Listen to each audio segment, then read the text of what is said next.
God feel that we cannot follow his word? How does God feel that he created this Bible and we can't crack it open? We can't crack it open, and we can't give him 35 minutes out of the 24 hours in each and every day. How does God feel? So yeah, next time you're contemplating how does somebody feel about something, what have you done for the Lord lately? How much time have you spent with him? How is your relationship with God looking?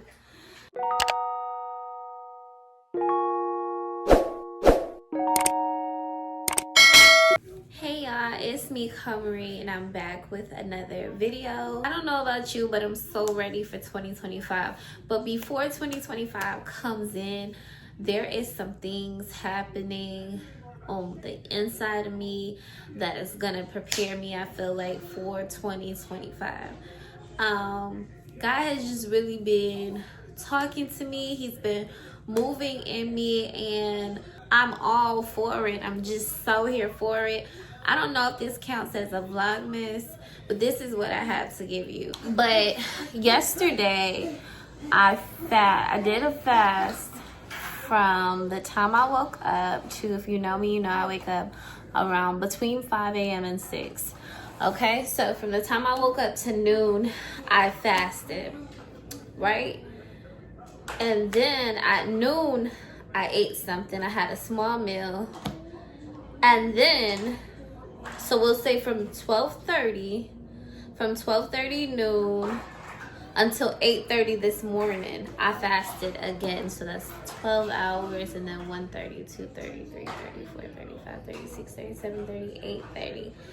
So that's 20 hours that I fasted. Don't forget to fast, you know. I remember at one point in my life, all throughout the day, it was food on my mind. Like, it just shouldn't consume your mind. And sometimes we're eating all of the time and we're trying to fill a void that we cannot fill with food.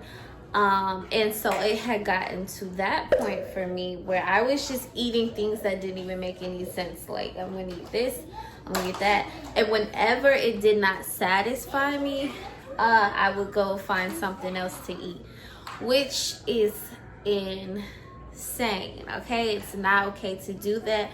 Aside from poor eating habits, spiritually, a fast was needed. I recently shared with you in my last Vlogmas, so Vlogmas 4, I did share with you guys I was experiencing like spiritual warfare, and I was making sure to get back into my morning worship, which I have still been on that. So along with worshiping and reading the Bible, watching sermons, which all of those things are actively seeking God. So it's not enough to just pray. It's not enough to do. It's like at some point in times you need to do all of these things, not just pray. You gotta pray. You gotta actively seek God. You can't say, Lord, show me the way. Lord, show me the answer. Especially when he provided the Bible, which is filled with answers. Sometimes we have to look for it. And you know, sometimes we just need to put more effort into our relationship with God. And so think of a relationship that you do put effort into. Like, I need to do this because I know this person will be so happy if I do that. I need to do this because I know that's one of their favorites, so let me just make sure. You know how you're so adamant on doing things that you know will just make this person happy? Once we get into the habit of pleasing God that way, like glorifying him and working on that relationship and making sure it's just strong, like you would whomever, you know, in your life, that is when we begin to get clarity on what it is that we're supposed to be doing, you know. So we can't just say, Lord, give me a sign,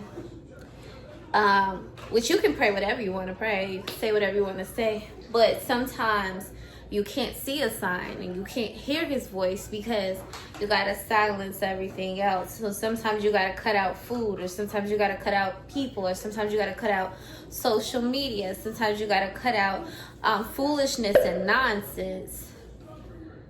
And then you can hear God. Sometimes you get on the phone and you call somebody that's just gonna hype you up and tell you all the things that are horrible to do, and you got this person in your ear. You can't hear God telling you, hey, don't do that, that's not like me. Those things go completely against the Bible and everything else. Sometimes you're so distracted that you cannot hear what God is trying to tell you. And so whenever I feel like I'm in a place of uncertainty, and you absolutely know when you've been neglecting God.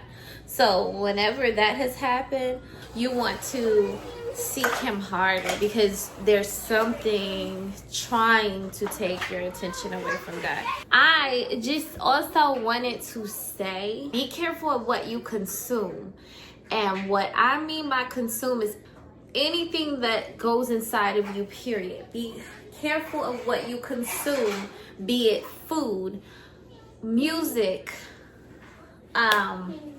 people talking, interactions.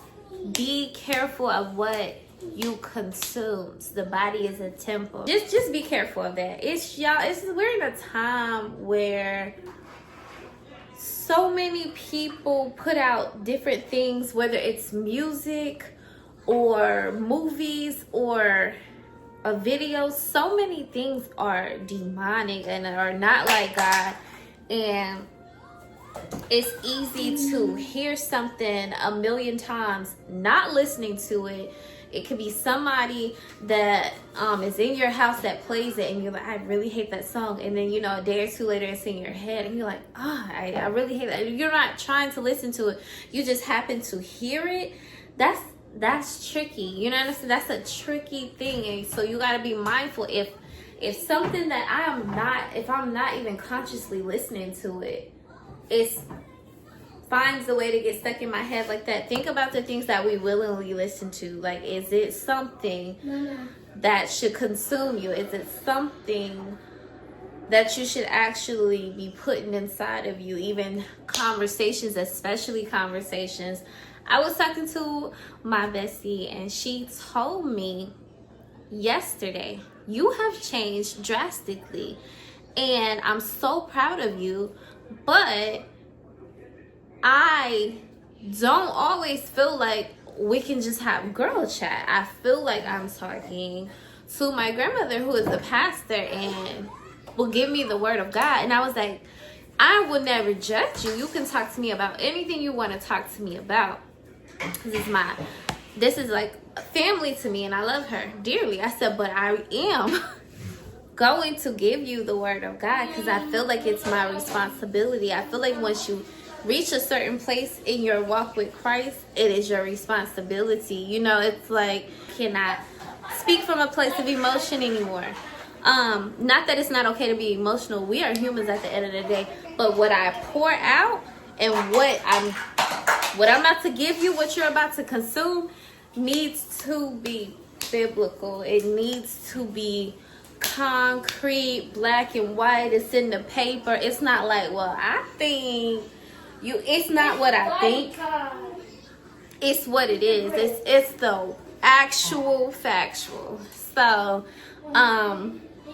yeah, which I love her, and we're both on our journey with Christ. It's just, she just feels like I'm a little bit, girl. I'm what this song say is my favorite song. One of my favorite songs. I have a million favorite songs.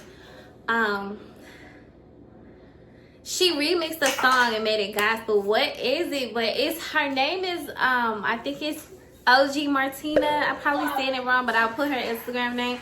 But it's something like they said, what's getting in you.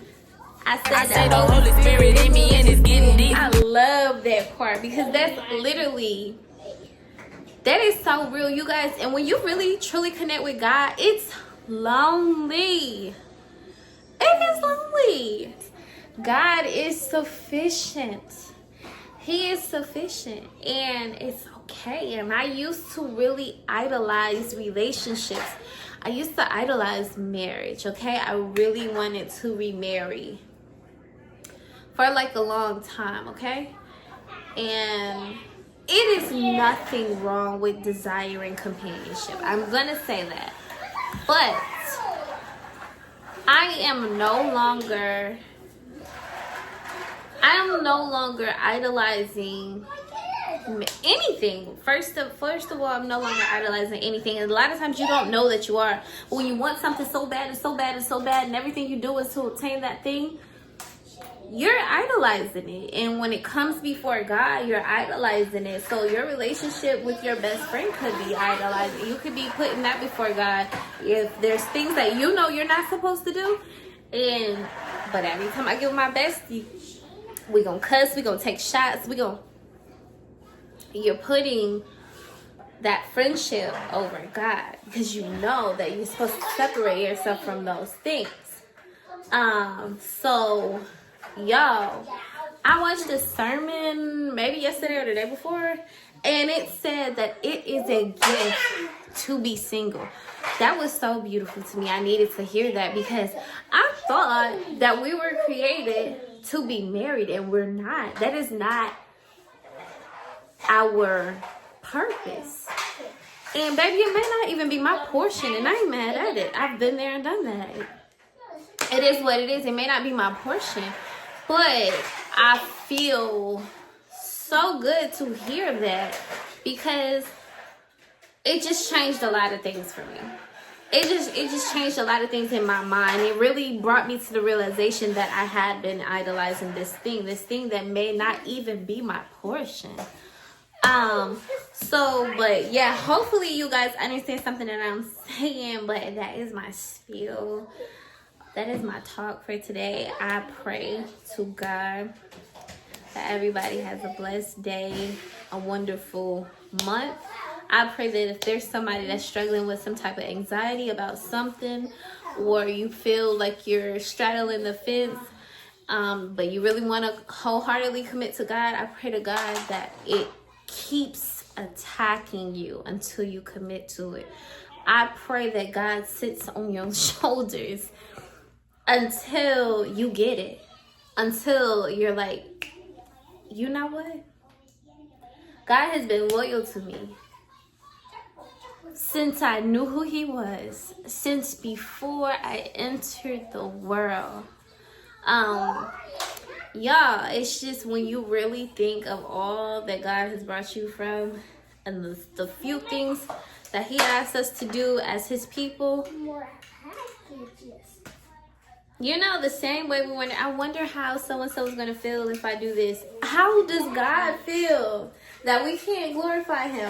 How does God feel that we can't respect him? How does God